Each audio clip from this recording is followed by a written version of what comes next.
leadership.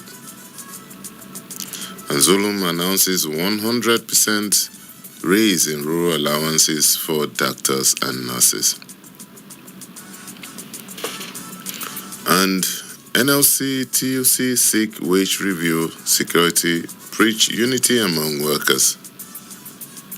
And Abuja court dismisses suit against new tax act.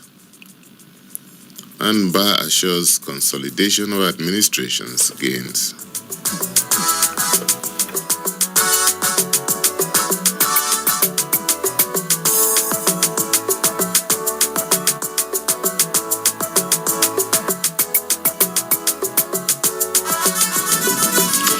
All right, we move on to the cable newspaper now. Joshua discharged from hospital. He'll continue recuperation at home. Anthony Joshua was involved in a car crash a few days ago, where he lost two of his friends, his coach and personal trainer.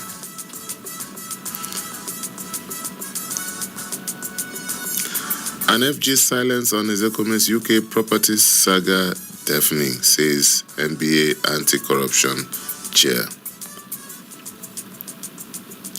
Abaribe resigns from APGA, joins ADC after Obi's defection.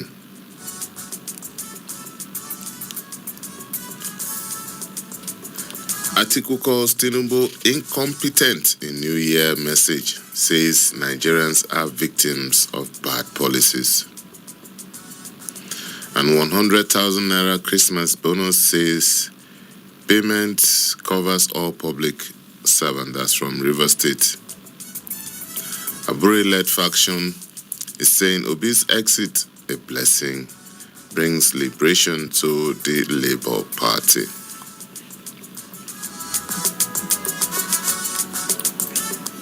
All right, we move on to New Telegraph now. New Year. Tinubu government can't be trusted to conduct 2027 elections. Atiku. Only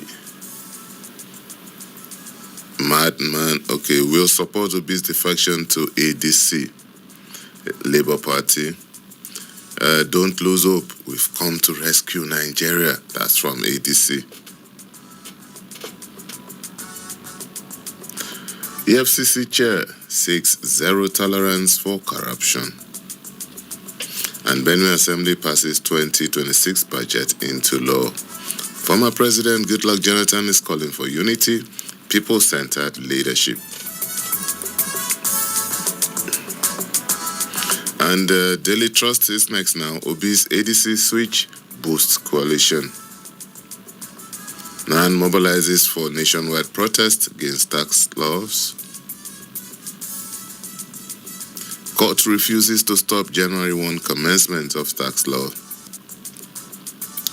And 7 trillion Naira NNPC debt waiver draws flag. And finally on the Tribune now, Oyedele to Nigerians, no automatic bank debit under new tax laws. Peter Obi finally dumps Labour Party, joins ADC.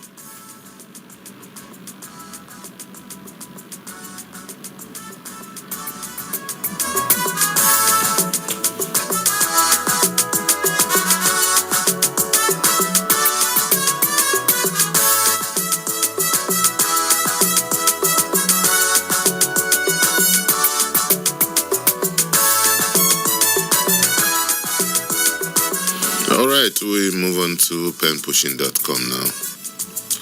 And we'll start on this very rather sad note. Veteran radio broadcaster Bolawale. Okay, Bowale Itiola is dead. And Nigerian government debunks claim of plans to unlawfully arrest opposition leaders. Still staying with pen pushing, ubiquitous Nigerian politician Peter Obi dumps Labour Party for African Democratic Congress. Akinlade Ogundide political group endorses Dapo Abiodun for senatorial seat ahead of 2027. And police arrest robbery suspect in Delta State, recover arms. Governor Abiodun appoints 9 permanent secretaries. Anthony Joshua out of hospital visits funeral home to pay final respect to deceased friends. And no amount of political coalition can unseat Tinubu in 2027, says Akinlade Ogundele Political Group. All right, we'll take a short break now. When we return, we will go straight into the second half of the show. And don't forget, it's the first edition for 2026. That's a Super Citizen newspaper review on Citizen 93.7 FM Abuja. We'll take a short break now, and when we return, the program will continue. Please don't go away. Citizen FM Abuja. Now we be the voice of the people.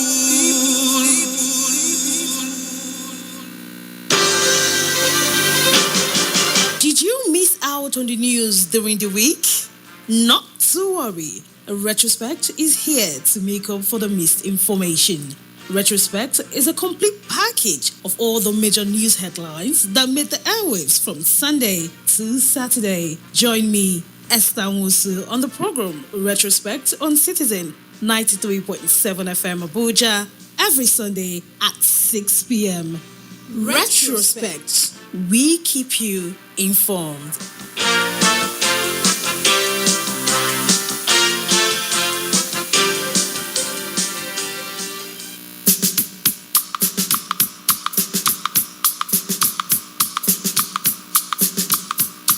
Oya o my people, make una come gather here. Which kind tori una wan hear on top radio? Wetin dey catch fire on top social media? Bring am on top make we talk am for Citizen 93.7 FM Abuja every Monday go reach Thursday, and the time na 5:10 wey be 10 minutes after 5. Make we talk am as e dey be.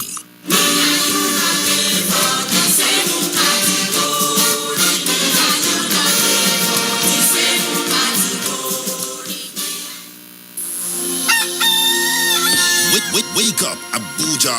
Rise and shine. Get ready to start your day on Sunrise at Citizen. Sunrise at Citizen 93.7. Join us from 5 a.m. to 12 noon as we bring you the latest news, trending topics, and the most music to kickstart your day. From politics to entertainment, sports to lifestyle, we've got you covered. Don't miss out on our interactive segments, contests, and giveaways that will keep you engaged and entertained. Start your day with a smile. So, set your alarms and wake up to the best morning show in the city. Sunrise at Citizen 93.7 FM, Abuja's go-to station for news, entertainment, and more. Sunrise at Citizen 93.7 FM, 5 a.m. to 12 noon, Monday to Friday. Let's get this day started.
thank you so much for staying tuned. It's still Super Citizen Newspaper Review on Citizen 93.7 FM Abuja. The first edition for the year.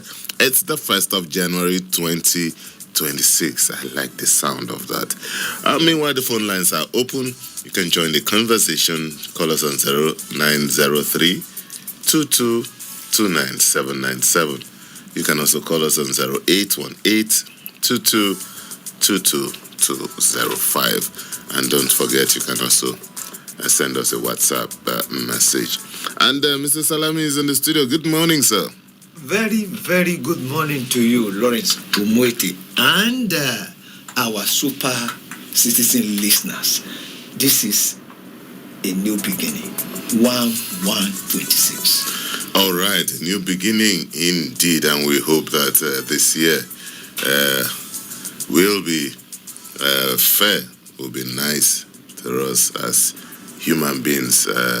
Humanity needs more peace. Humanity needs more compassion.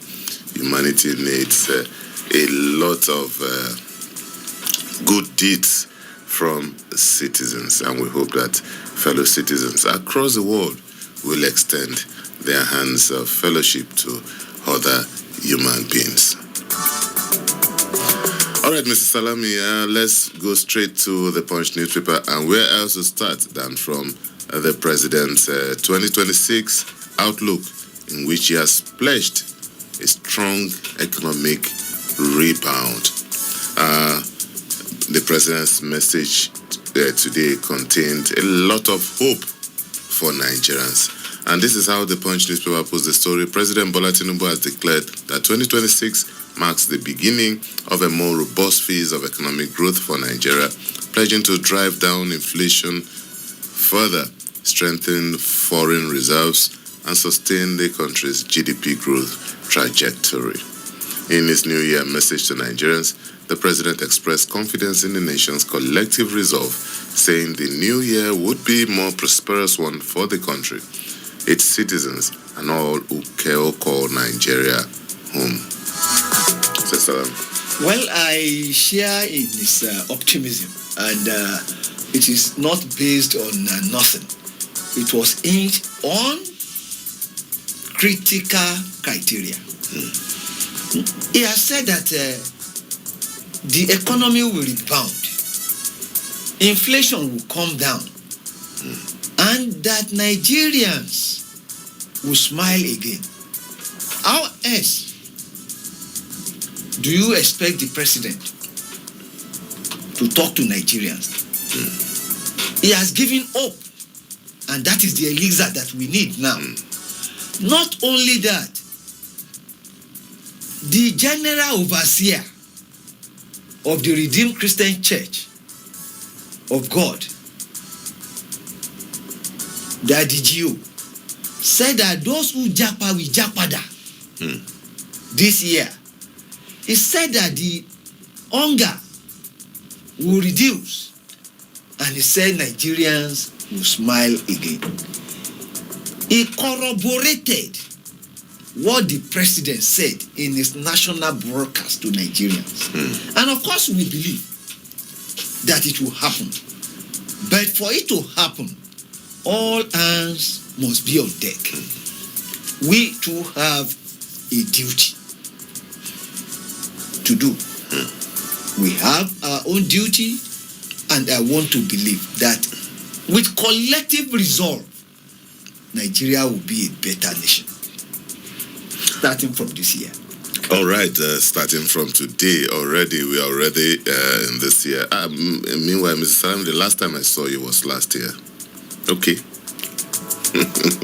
Anyway, talking about this year and promises and assurances, we know that traditionally messages are never in short supply this point in time in the year, and predictably we've been having a lot of messages from the president of even former leaders, Goodluck Jonathan, former Vice President Atiku Abubakar, Ohanaeze Ndigbo, Afenifere, former governors, Michi, and the rest. Everyone has one message or another for Nigerians for the year. And I wish that these messages are not just lifted from a template that's already there. I wish that these messages come from the heart, from our leaders, because these are men and women that have had cause to affect the course of Nigeria's history by virtue of their position one time or another in public office. I wish that the sentiment they are expressing in these messages are really genuine and come from the innermost part of their heart. Because sometimes when you see messages of hope, of trust, of unity being perpetuated by people who are agents of destabilization, people who are agents of instigation in the past, Mr. Salami, I think the time has come for us as the media and even citizens to call out past leaders who have at one time or another affected negatively the course of this nation. There's no point in you occupy an office for 4 years, 8 years, or 12 years, whatever, and you don't have any impact on the people, only for you to turn around and come and say, Nigerians should be united, we call for unity, and that those things reek of hypocrisy as far as I'm concerned. Well, I've been saying it that when you hear some messages from some quarters, you take it with a pinch of salt. When politicians tell you that, yes, the year will be this, the year will be that, take it with a pinch of salt. And this is from experience. I'm basing this on experience. When politicians, especially those who had the opportunity to impact your life, and they didn't, now begin to sermonize or pontificate, you should know that they are doing what they know how to do best. And people like that are not people you should listen to. Rather, you should remind them of what they did when they had the opportunity to impact life positively. That is not to say that they are not entitled to have verbal diarrhea, as it were. Yes, they are really entitled to say whatever they want to say. It is their right to say so. But we know that whatever they say, Nigerians should rather take it with a pinch of salt and rather ask them critical questions. That yes, so you know that to do so and so was right. Why didn't you do it when you were in office? And precisely what did you do? But I know that there are quite some amongst them who did their incompetent best. All right, Mr. Salamis, moving away from that, let's move on to mainstream politics now. Obi's ADC switch boost coalition. And the defection of former Labour Party's presidential candidate to the African Democratic Congress has injected fresh momentum into opposition politics and reignited calculations ahead of 2027 general elections, particularly in the southeast. Obi, who is a former governor of Anambra State, formally announced his defection yesterday in Enugu during a New Year's address, calling on Nigerians and opposition leaders to unite under a broader national coalition to rescue Nigeria from poverty, disunity, and democratic decline. Salam. Yes, part of the talk we mentioned. He is now on a rescue mission. When he was governor in Anambra State, did he rescue the people? He tried his best. He did. And his best, we now see how it turned out. But that is not to say that there wouldn't be alignment and realignment of political forces. We predicted this, and it's happening. And again, let us wait and see how it pans out, especially after their primaries. That's when we will know whether he meant what he said or he didn't mean it. But be it, if history is anything to go by, and if antecedent is anything to rely on, we know what to say about Obi and his political odysseys. Okay, but I want us to look at, Mr. Salami, beyond the personality of Peter Obi. I want us to look at the opposition and the coalition now, with the the addition of Peter Obi, there's no doubt that a lot more people are going to take the opposition group very more seriously now because of his followership.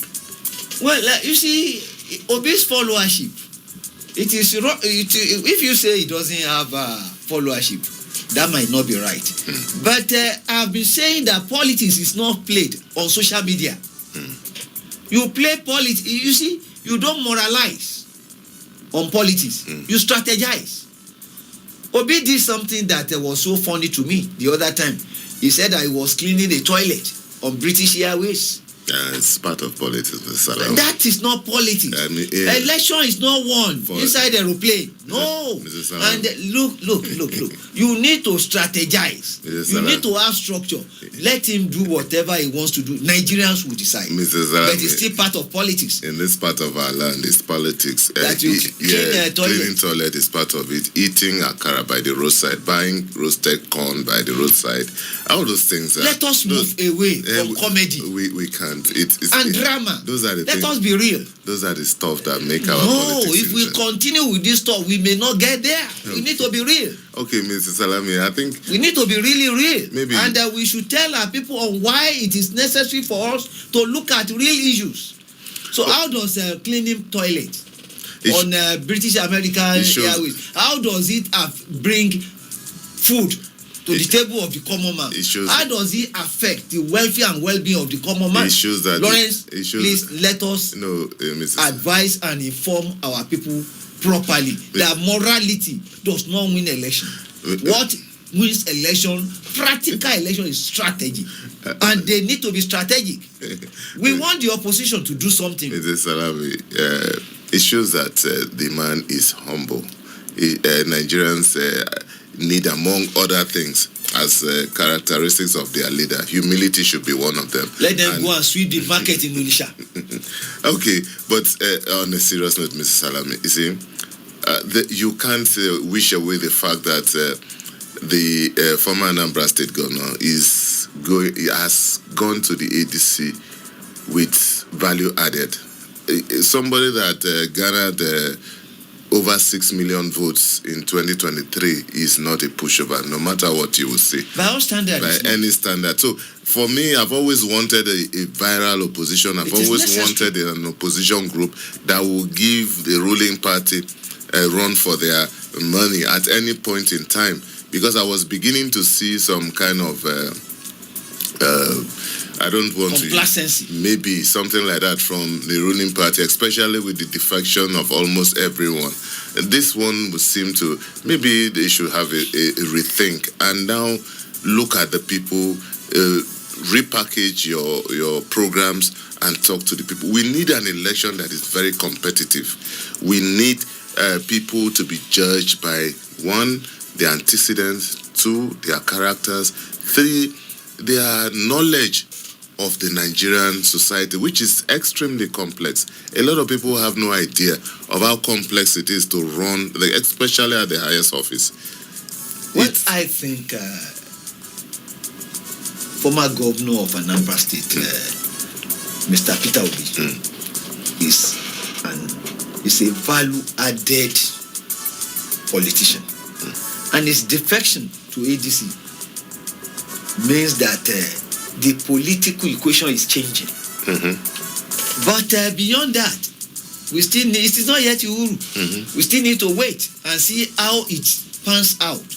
Why? Because we know that this is not the first time he will defect. We are trying to look at history. He defected from APGA to PDP. He left PDP to come back to PDP. He was in Labour Party too. And he has left Labour Party. And somebody said something that no right thinking man will follow Obi to any other place. Somebody from Labour Party. Why I'm saying this is this. The antecedent is very important. But that is not to say that what happened in the past will still happen in the present. But it guides one. The past guides one, somebody. And the point is this. Nigeria needs a viable opposition. Let the opposition get their acts right. Let them strategize and re-strategize and out-strategize the party in power. The beauty of democracy is in having choices. Give Nigerians a good and alternative choice. Let Nigerians know why they should vote X party and not APC. Until we do that, we will still be groping in the dark. All right, Mr. Salami, for me, I've stopped judging politicians wrongly for moving from one party to another, because it seems to be the rule more than the exception in this part of the country. Every member of that opposition group at one time or the other belonged to a different political party. In fact, if you look at the ruling APC today, how many of them can you point to that did not defect from other political parties? So in Nigeria, the mere fact that the politician moves from one party to another is not something to really, we've become used to it. It may be wrong morally, but it's now, we are so used to it now that it doesn't affect, we don't think about it. Maybe in other climes we might look at it, we might frown at it, but when things happen here, after a while we begin to assume that it's normal. You made a critical point. The opposition should put its house in order, because in politics, it's going to be, everything is going to be thrown at that group. They need to be able to withstand external interference, which will come naturally, expectedly. So, and we hope that the leaders will be able to maybe bury their personal interest in the collective, for the collective interest of the group at the end of the day. We don't want, when it comes to the issue of conduct of primaries, some people will be disgruntled and pull out and stuff like that. I want this election, the 2027 election, to be neck and neck, to be difficult to call until the day of ballot. That's what trips me as a journalist. I don't want to see the signs about 6 months, 8 months to the election and you already know that it's a walkover. It's not interesting for me as somebody who monitors election. We want something that will be very competitive. And two, Mr. Salami, what happens to the Labour Party now? Well, there are quite two things that I want to put in the right and proper perspective. The first thing is to always think that this is Nigeria. No. The first thing is this. Whatever is wrong is wrong. If we agree that something is wrong, let us just start thinking on how to right the wrong. And not to say, yes, because we are in Nigeria, because we have been doing that, so we should continue doing that. Let's do the right thing. We cannot continue to do the wrong thing and still believe that we can get it right. We just cannot. That is the first thing. Then secondly, what happens to Labour Party? That is the question you have asked me. I want to believe that the coming into Labour Party of Peter Obi made Labour Party a strong party, a party that you could reckon with. And the absence or the defection of Peter Obi to another party does not necessarily mean the end of Labour Party. It does not also mean that the party he defected to has gotten the magical one that they are expecting. The fact still remains that they should organize and not agonize. That is the thing. And elections are won based on organization, structure, strategy. These are the issues. And campaign should not start some months to the election. By now, we should be hearing some few things from different quarters on how to handle certain aspects of our life that we don't seem to agree with, that we are not happy with. Let us hear fresh ideas. Let ideas clash. Let more flowers blossom in such a manner that Nigerians will begin to have everything that perhaps party X, Y, or Z might just be it. Might just be it. Exactly. And I just want to advise the opposition group. We don't want you guys to resort to that time-worn excuses. We don't want to hear that, okay, the government is after us because we are in opposition. If you have a case to answer, brother and sister, answer the case. If you are accused of anything, go to court, prove your innocence. Don't sell that. That doesn't sell again. It will not sell again. It's not going to sell no again. No Nigerian will pity anybody. The issue is this.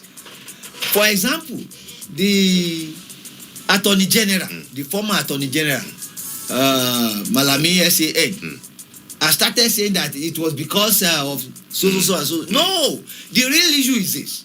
You have been accused of certain precise offenses. You have been charged to court. You now have the opportunity to exonerate yourself and prove your innocence. Face that one. Let Nigerians see that yes, this man is being being vilified. Yes. Or they are going after him simply because not that it's not you who tell us that. What they have accused you of first. Let Nigerians see how you will defend yourself. And if you do that, Nigerians will know what to say. But not to use that one as a no. It's not they saying. have told you that so and so were gotten and that they were proceeds of corruption from so date to so date. The offenses were clear. The charges rather were clear. Then it now behoves on you to defend yourself. Exactly. What I would rather say is this: there should be fair trial. He should be given fair hearing. They should be given the opportunity to defend himself. And that is what we are waiting for. Nothing else. Exactly. Anyway, Mr. Salami, it promises to be interesting times ahead. And what else are we here for, if not to analyze and break down those times as they come and put a light to it? Let's move on to labor issues now. This day newspaper has a story. NLC vows to pursue urgent wage review in 2026. The Nigerian Labour Congress has said it will engage government at all levels in a dialogue to ensure urgent review of workers' wages in view of the escalating inflation and suffering in the land. The Labour movement also said its mobilization in 2026 will be both strategic and tactful, and that it will work with and support only those governments and political actors who demonstrate through clear pro-people plans and actionable commitment a genuine desire to uplift masses from poverty and oppression. That is the way to go. That, to me, is the way to go. And they should be seen to be doing that. And they should not be seen to be aligning with political groups. That's right. That's right. You see, if they are genuine in their quest to better the lot of the Nigerian workers, clearly that is the way to go, because they are pressure group. And it is the interest of their members that should be of paramount concern to them. I quite support them. But to me, I still don't think it should end there. Everything is not about wages, Lawrence. There are a lot of other things they could do. Since I'm not their consultant, I will not offer that one here. Well, Mr. Abbas, since they have access to you, I think they will reach out to you to discuss terms before Thank you can very much, before you can proceed on that, because I know that from the leadership of the Nigerian Labour Congress to others, they have access to us here. And well, you heard that. If you want more, reach out to Mr. Salman Salami for some in-depth analysis and also behind the scene tricks to get these things done. He's a master of the game. Over 40 years in the media world is no mean feat. Thank you for that one. All right. I hope your bill is not coming. Before, if you get the job, I get the cut, as we do in Nigeria. That's not corruption. No, it is I'm not. just being paid for my consultancy. It's not. All right. I hope, just like the NLC says, that they will consult widely, because one issue about wage increase has always been the buy-in of the state. It's always difficult to drag the state into it at the end of the day, because despite no matter how much goes to the state, when it comes to increasing workers' wages, it's always something that is better left. We hope that at the end of the day, we will not have that in 2026. Mr. Salami, the issue of the tax law has generated a lot. And so let's take this story. Oyedele to Nigerians, no automatic bank debits under new tax law. And this is the story. The chairman of the Presidential Committee on Fiscal Policy and Tax Reforms has said that the new tax reforms will not result in automatic debits from bank accounts. He stated this saying tax authorities do not have the capacity to monitor every individual account, noting that enforcement is usually directed at high-income earners. There's a quote here: nobody will debit your account. Any amount of money you transfer, whether it is 1 billion naira, whether it is 1,000 naira, it doesn't matter how you describe it. Nobody will debit your bank account. He explained that the tax system will rely on self-declaration, with individuals stating their income at the end of the year and paying tax based on that declaration, and said those exempted will only need to declare their status. Mr. Salami, even yesterday we were somewhere and we heard a lot of talk about, somebody was even saying he wants to pull out all his money from his accounts effective today. So a lot of misconception. I hope that the committee would do more, and in conjunction with other government agencies, the NOA and others, to sensitize Nigerians on what the new tax laws are about. Well, you see, at times government might mean well, but the awareness, media awareness, and the sensitization may not be enough. In this case, the government did not do enough sensitization and advocacy. They did quite some, but not enough. And I see the need for the government to inform Nigerians properly on what are the issues involved in this new tax reform thing. Up to today, quite many people have not seen even the Tax Reform Act, which is a law. And that not ought to be. In actual fact, it should have been interpreted in several languages in such a manner that the vegetable seller at the market should have an idea of what is involved in the Tax Reform Act. I would rather say that Nigerians should shun all the emergency tax experts and consultants, tax gurus, who have been telling Nigerians that this is another. And Mr. Salami, I think the major problem is that we've never been used to paying taxes. It's never been part of us. As in, you look forward to making your declaration at the end of the year. It's never been part of our culture. So this is rather new. And even in those climes where people pay tax, it's not something that people rejoice. You do it as an obligation. Yes, this is what the law says you should do. But not to talk of a group of people who have no idea over the years. People only pay, maybe you and I that are you work in offices, and at the end of the month, pay as you it's deducted from source, and others you want to do a contract. Then you will still complain. Yes, you want to do a contract and they ask for your tax certificate, you quickly rush down. Or you want to conduct contest election and stuff like so. And 3 years, that's when you pay the 3 years. The 3 years at a go, and then get the clearance and everything. So I think it's a new culture that we are trying to imbibe, and it takes a lot, because things like that don't just happen overnight. You see, it is the iniquity of us all. Because before you begin to implement such a radical policy, you ought to have gotten the buy-in of the critical sectors, major groups. And you must have sensitized the people. Truth be told, the federal government has not engaged the media constructively on this. Even though Mr. Taiwo Oyedele, the chairman, has been doing quite some things, we will invite him to Citizen FM too. Very soon.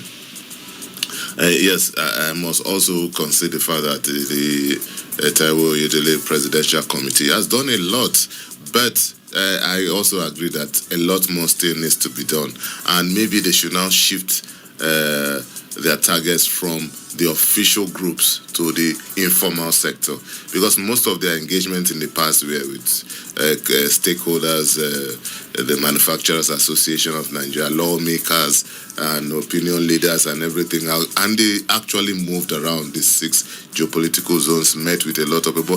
It should trickle down to the informal sectors, markets, women, student groups, even religious leaders. These are people who will directly explain to members, religious groups and stuff like that. And even traditional leaders also will need to be really informed. These things should be reduced to pamphlets.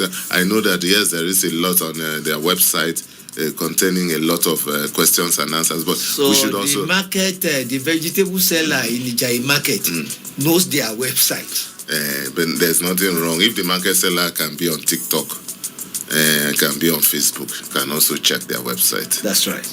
It should be. The market seller does not... Mr. Salam, these days, market sellers are not those kind of group of illiterate people used to think. You have a lot of people now who are in the market. Very good to know what you are saying. Go to the markets now. Go to Wuse Market and see the kind of people you see there. See the phones they are using. It's not the market of... it's not Wuse market of 1960 or 1970. You have a lot of people who are educated now. So let's not look down on them. No, we are not. What I'm saying is that there are quite some people that you need to talk to them in the language they understand. That is what I'm saying. And we cannot take that for granted. Exactly. And they are in the majority. And we also need to remind the government that it is, you see, when there's an issue, it is very easy to demarcate a policy rather than market that policy. If you're on the other side, it's very easy for you to take advantage of the discussion, the narrative in the social media. So that's what is happening. A lot of people went to town, most of them ignorant with about the wrong narrative. That's one. These wrong narratives were intentional. Of course. It's not as if there were people who were genuinely ignorant about but most of the other people were intentionally trying to misinform people. So government needs to be ahead when it comes to the issue of trying to sell policies. They need to be ahead. It's not just relying on your structures alone, formal structures alone. Lawrence, we analyze issues here. But there is the need for the government to go the extra mile to ensure that Nigerians are properly educated. For example, the opposition political parties took advantage. Of course. And in fact, they were in the forefront of saying that the implementation should not be from January 1. And that, you saw all these things. They didn't come out to tell Nigerians that this was exactly what was contained in the act, and this was exactly how it should be. And this exactly will be the consequence of this. These are the issues. Let things be issue driven and not just politicized. And they shouldn't just be reactive. Should be proactive. And with coming of politics, a lot more is going to happen. Of course, yes. And people are going to take advantage. So if government has a policy considered to be in the interest of the people, it's not just good enough to have a policy. No. How do you sell that policy? Exactly. And we've been saying it times and times over that of this administration is not only weak, abysmally so. Mr. Sam, before we go, let's look at this story from faraway Borno State. Zulum announces 100% raise in rural allowances for doctors and nurses. Borno State Governor Babagana Zulum has announced the scale-up of rural allowances for medical doctors and nurses serving under the State Hospital Management Board, approving 100% and 40% for their total salaries respectively. He made the announcement on Tuesday while briefing newsmen after an extensive inspection tour project in the northern part of the state. Mr. Salami, for me, I think this is good. You see, there are things you can't deny. Professor Zulum is one of the most performing public office holders in this country. Despite his terrain, the challenge. That is facing. You could see that, yes, there is a governor in place who sees public office as public trust and who understands the meaning of politics and the meaning of being in government, that the only thing why there should be government is to uplift the welfare and well-being of the people. And this man has been doing that. We can't deny this. It's one governor. There are many, there are quite some others. But it's one governor that you cannot deny that this man is out to ensure the welfare and well-being of his people. May God continue to keep him. Amen. And we also hope that their governor is not just one thing to encourage people to go to the rural areas. They protect them. They need to be protected, because some naysayers, some people who want to give the government a bad name may just think of attacking those people, and at the end of the day you scare a lot of others who would want to go. You understand what I'm saying? So if they are being encouraged to go to rural areas, security should be made available, protect these people. Nigerians will be better off when you talk of security this year. We have seen it. You see, when the right people are in power, God-fearing people and performing people are in power, the people rejoice. General Chris Musa, the Chief of Defense Staff, is one of such people. You could see what has been happening in the last 3 weeks. The bandits are begging, that calling for a truce. And we have said it times and times over that you don't negotiate with militants. It's a no-no. You don't negotiate with bandits. You don't negotiate with terrorists. You don't negotiate with kidnappers. What do? You take them out. At the end of the day. All right. Thank you so much, Mr. Salman Salami. It's always a pleasure to have you on the show. And thank you for this analysis on the 1st of January 2026. Thank you, sir. That is what we'll do this year. All right, that's our package on Super Citizen Newspaper Review. My name is Lawrence Omoite. Enjoy the rest of your day today.